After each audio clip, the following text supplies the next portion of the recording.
Yo, what is up, everybody? Welcome back to another episode of, well, I guess not an episode, an off-season episode of the Moto Aftermath show here.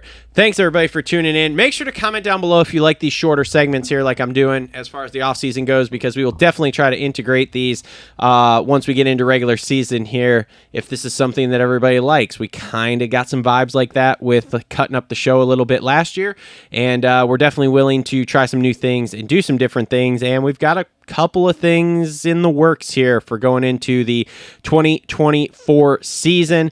Want to thank our sponsors here because they don't get a lot of love in the off season. So just run down these real quick here. First off, start thanking our presenting sponsors, Complete Racing Solutions there. Make sure to check out CoachRobStore.com, link in the description down below, and get your energy fuel. Energy fuel is a great drink to have on hand on a busy race day. It's a very light drink. It's got some really good flavoring to it, and it will give you hydration and nutrients that you need on those hot moto days. I know I use it a lot on the days when we're out riding. I use it when I'm training here, even at the track at the house in the summer. So it's a great thing to have on hand. So again, make sure to check that out. Coach Rob and Complete Racing Solutions, link in the description down below. Also want to thank our other sponsors, TLR Coatings, Worx, Adept Creative Co, Isaac Nelson Designs, Holster Co. Just want to thank all of them for being on board with us here for the 2023 season. Now, this video here, as you can already tell from the title and thumbnail and the reason you clicked on it here, we're going to talk about World Supercross Round 2 here. I didn't watch the broadcast per se. I did watch the replays of the 450 races because that was where all the drama really was. So I didn't even pay attention to the SX2 class, to be really honest with you. So I couldn't even begin to tell you about that, but I wanted to cover some of the major things here as far as the off-season stuff went with this World Supercross Round 2. So obviously in the 450 class there, or the SX1 class, however you want to classify it there, there obviously was some drama, and the big drama of the week, surprise, surprise, was Vince Friese. And Vince Friese is Vince Friese is the evil villain that we all want, but we just hate him. I just don't understand how, after being in racing for this long and doing all the things he's done, he can sit there with a straight face and argue with these guys about how much fun this is and all this stuff like that after he does what he did. And now I want to get directly to the point here and point out what I'm okay with and what I'm not okay with. Now, the contact he made with Dean Wilson, while it was very heavy, I don't feel like it was the worst, most egregious T-bone we've ever seen. Okay, we've seen way worse. When he came together with Craig a couple years ago, that was way worse than this. We've seen some other incidents like this, like when was it Alessi center punched Dungy, Stu, both of them. I don't know. Anyway, there's been much more egregious block passes than that.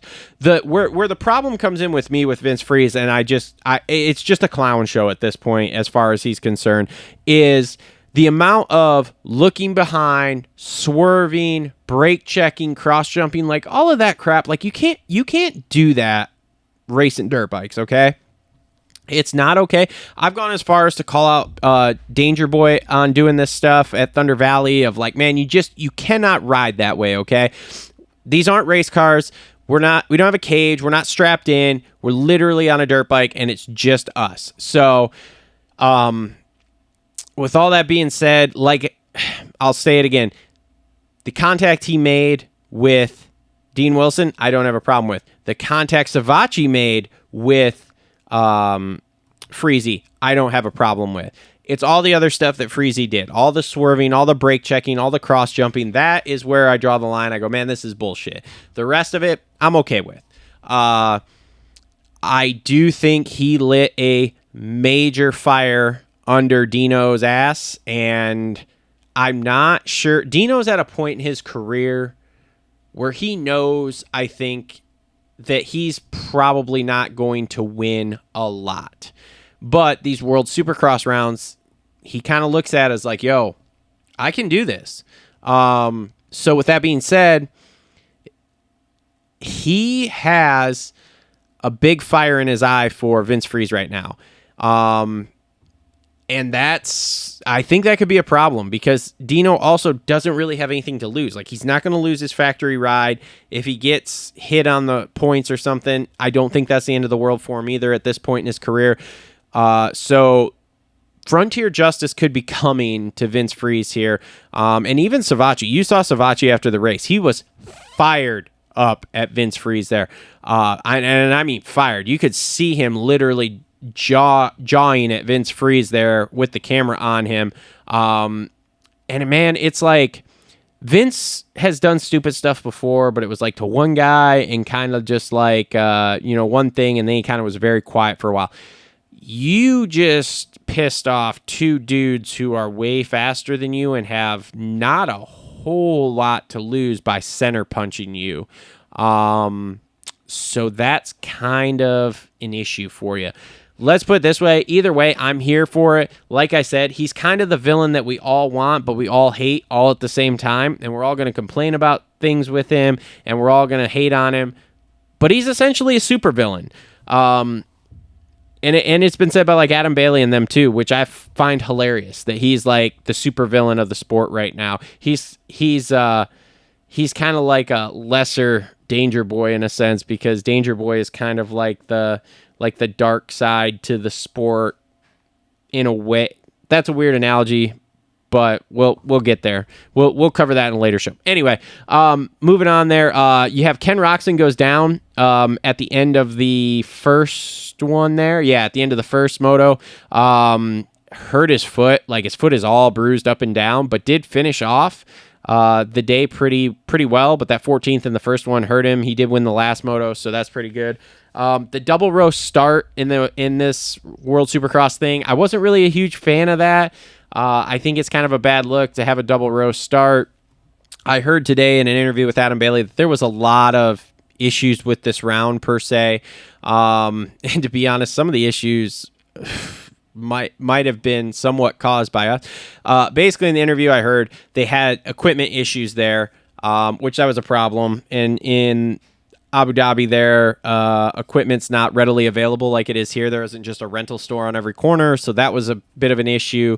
The stadium was a bit smaller per se than what they really wanted to be in, but it was kind of what they could get, and it was an untested market. So, there were all these factors here that played into the track kind of being weird and the double row start and all that kind of stuff. Now, one thing to note, like I said, this Adam Bailey interview I listened to, he said that when the whole thing was going down with the new buyers and all this kind of stuff, that the media, he had been putting out to the teams, which I had heard, that the rest of the series was going to get canceled, essentially, or like there were going to be canceled rounds. And then, of course, the media, aka we're, I guess, in a very scarce form, part of the media, had started putting stuff out, and it actually caused issues with the promoters of the Abu Dhabi round, because they were like, well, is this even going to happen? Whatever. So it's kind of interesting to think that like things that were said potentially by us, because I believe we were the first ones to put out a video talking about the rounds being canceled, because we got a little bit of insider info there. That kind of caused a ripple effect all the way up to the top of the chain. So, yeah, it's a very, very interesting thing there. So, outside of that, Savacci had a really good day, and Savacci ends up with a 3-point lead going into the final round here. So the final round is going to be super interesting, and I'm probably going to have to watch it, because I honestly far and away thought that Ken Roczen would just run away with this series much like he did last year. He's obviously the guy there. But with this problem he had this year here, or in this round, it's now made this a real race coming down for the championship here in the SX1 class. Interesting note, again, that I've been hearing around a little bit, is that they're going to move the series to the fall, And I think from a strategic standpoint for the series, I think it's a good thing. Hear me out.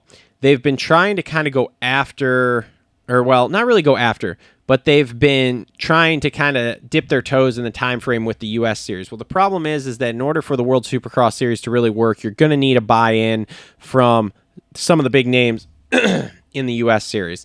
If you're doing your series at the same time as the U.S. series at this current time, the big names are not going to come. We've all kind of seen this. We know there's been rumors of like different guys wanting to come and do it, but they're not allowed to because of different stipulations in U.S. contracts. If they move to the fall, the stipulations are going to be way, way different and way, way less. So they might have a better shot of pulling some of these guys in. If they pull in, and this is where it turns into like this huge kind of uphill battle, but it'll get easier once this happens because when they can pull in top guys. So if you have a 5-race series in the fall and you have the Lawrence brothers and you have Ken Roxon and you have Cooper Webb and you have Jason Anderson, you have those 5 top guys, let's say, just in the 450 class alone, all of the sudden now you bring credibility to your series because of the guys you have.